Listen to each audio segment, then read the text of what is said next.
गया जी तीर्थ की कहानी। जय श्री कृष्ण, राधे राधे।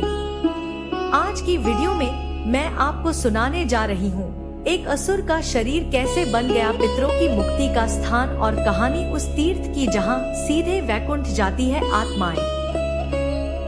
गया जी तीर्थ का महत्व एक असुर से है, जो असुर होने के बावजूद पवित्र माना जाने लगा था।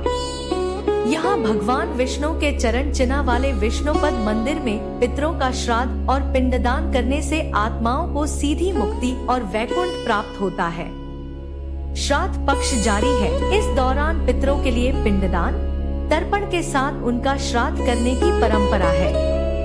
इस विशेष कर्म के लिए भारत में गया जी तीर्थ स्थल सबसे प्रसिद्ध है और मान्यता है कि यहाँ पर पिंडदान, श्राद्ध या तर्पण करने से पितरी सीधे वैकुंठ को जाते हैं।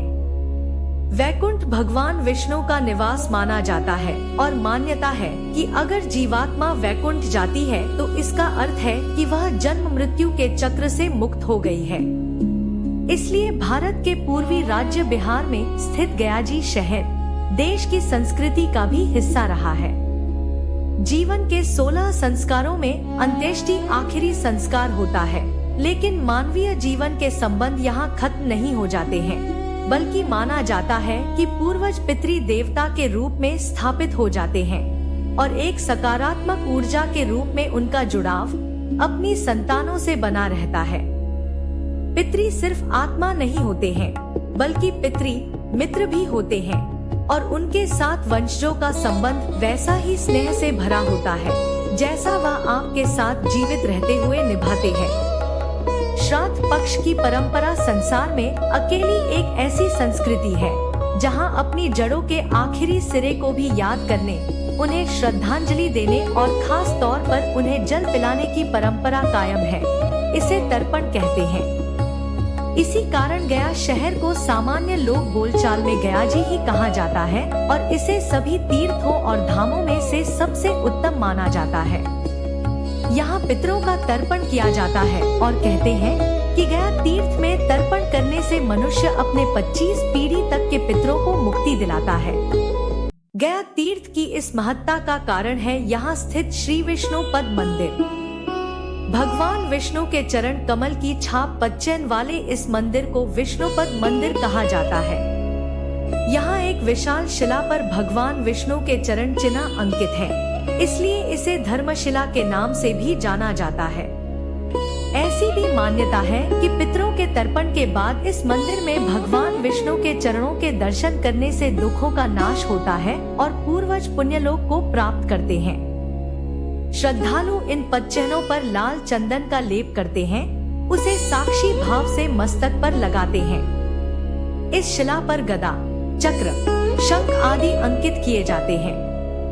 यह परंपरा भी काफी प्राचीन काल चली आ रही है और इसी मंदिर से जुड़ा है गया तीर्थ के नामकरण का इतिहास। जानकर आश्चर्य हो सकता है, जिस गया तीर्थ को सभी तीर्थों में उत्तम माना गया है, वह तीर्थ एक असुर के नाम पर पड़ा है।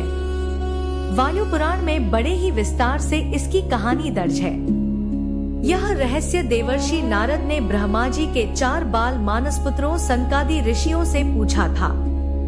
उन्होंने पूछा कि गया जी तीर्थ का क्या महत्व है और इसका नामकरण कैसे हुआ। तब सनत कुमार ऋषि ने एक कहानी के जरिए इस रहस्य को बताया था।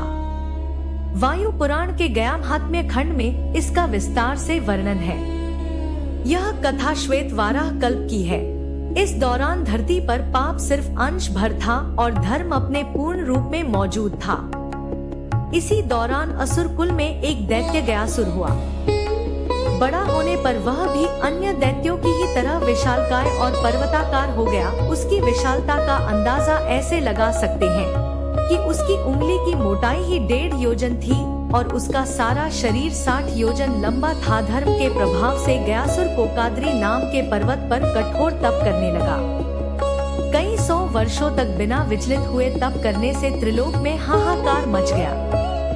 बिना किसी आहार के और स्थिर होकर उसकी तपस्या करने से देवता, ऋषि सभी घबराए और ब्रह्मा जी के नेतृत्व में भगवान विष्णु के पास पहुँचे। उन्होंने उनसे विनती की और कहा, हे विष्णु जी, गयासुर बहुत बलवान हो गया है। उसके द्वारा समस्त पृथ्वी पर पवित्रता फैल रही है, जिससे यज्ञ कर्म और धर्म कृत्य निष्फल हो सकते हैं। कर्म का विधान भी खतरे में पड़ता दिख रहा है। कृपया उसे कोई ऐसा वर दे जिससे धर्म की रक्षा भी हो जाए और गयासुर की तपस्या भी सफल हो जाए। जब भगवान विष्णु गयासुर के सामने आए तो उसने कहा, आप मुझ पर प्रसन्न हैं, तो मेरी देह को ऐसा पवित्र कर दीजिए कि जो उसे देखे, स्पर्श करे, वह सीधे मोक्ष का अधिकारी हो जाए और उसे वैकुंठ या शिवलोक से कम कुछ न मिले। तब भगवान विष्णु मुस्कुराए और बोले, तथास्तु, ऐसा ही होगा। अब गयासुर पृथ्वी पर सबसे पवित्र व्यक्ति हो गया और उसके प्रभाव से यमलोक, स्वर्गलोक सब कुछ सूना होने लगा। यहाँ तक कि कर्म पर आधारित धर्म का विचार भी नष्ट हो गया और पापी और पुण्यात्मा में कोई फर्क नहीं रह गया। सृष्टि के संचालन में इस तरह बाधा आने लगी। तब देवताओं ने एक दिन इकट्ठे होकर अपने अपने अधिकारों और दायित्वों का त्याग करने का निश्चय किया और इसकी जानकारी देने त्रिदेवों के पास पहुँचे।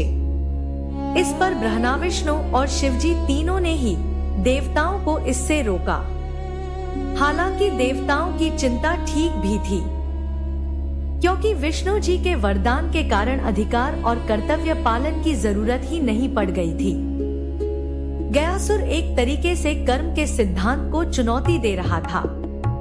यह सुनकर ब्रह्मा जी भी चिंता में आ गए। तब विष्णु जी ने सुझाव दिया कि हे ब्रह्मा, आप धरती पर स्थित किसी सबसे पवित्र तीर्थ पर यज्ञ का आयोजन कीजिए।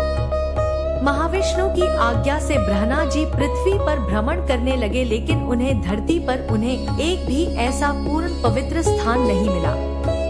तब वह महाविष्णु का संकेत समझकर गयासुर के पास पहुँचे और अपना प्रयोजन बताया। ब्रह्मा जी ने कहा, क्योंकि तुमने वरदान में सभी तीर्थों से अधिक पवित्रता मांग ली है, इसलिए तुमसे अधिक पवित्र कोई है नहीं। लेकिन मुझे महाविष्णु की आज्ञा से एक परम पावन यज्ञ करना है, तो वह कहाँ करूं?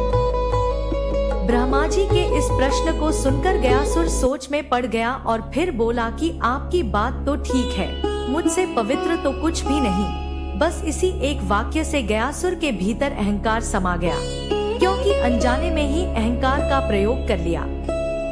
मुझसे पवित्र कुछ नहीं से उसके भीतर अहंकार का विकार आया। इस विकार के कारण उसकी पवित्रता का तेज कुछ अंश कम हो गया। इस दौरान ब्रह्मदेव ने गयासुर से उसका शरीर ही यज्ञ के लिए मांग लिया, जिसने सहर्ष ही अपना शरीर ब्रह्मा जी के यज्ञ के लिए दान कर दिया। ब्रह्मा जी ने उससे लेट जाने को कहा। गयासुर ने उत्तर की ओर सिर किया और दक्षिण की ओर पैर। अब उसके शरीर पर समतल स्थल बनाने के लिए उसे शिला से स्थित किया, ताकि उस पर यज्ञ हो सके। वायु पुराण के अनुसार राक्षस गयासुर को नियंत्रित करने के लिए भगवान विष्णु ने शिला रखकर उसे दबाया था। इसी से शिला पर उनके चरण छप गए। विष्णुपद मंदिर में भगवान विष्णु का चरण चिन्ह ऋषि मरीचि की पत्नी माता धर्मवत्ता की शिला पर है। राक्षस गयासुर को स्थिर करने के लिए धर्मपुरी से माता धर्मवत्ता शिला को लाया गया था, जिसे गयासुर पर रख भगवान विष्णु ने अपने पैरों से दबाया। इसके बाद शिला पर भगवान के चरण चिन्ह बन गए। गया जी में किया गया श्राद्ध इतना बलशाली होता है कि एक बार यहाँ किसी ने अपने पितरी का श्राद्ध कर दिया तो फिर कभी भी उनका श्राद्ध नहीं करना पड़ता है।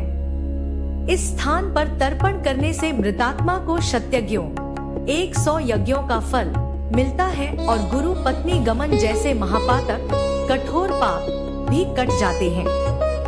अगर आपको वीडियो पसंद आए तो लाइक करें और चैनल को सब्सक्राइब अवश्य करें। धन्यवाद।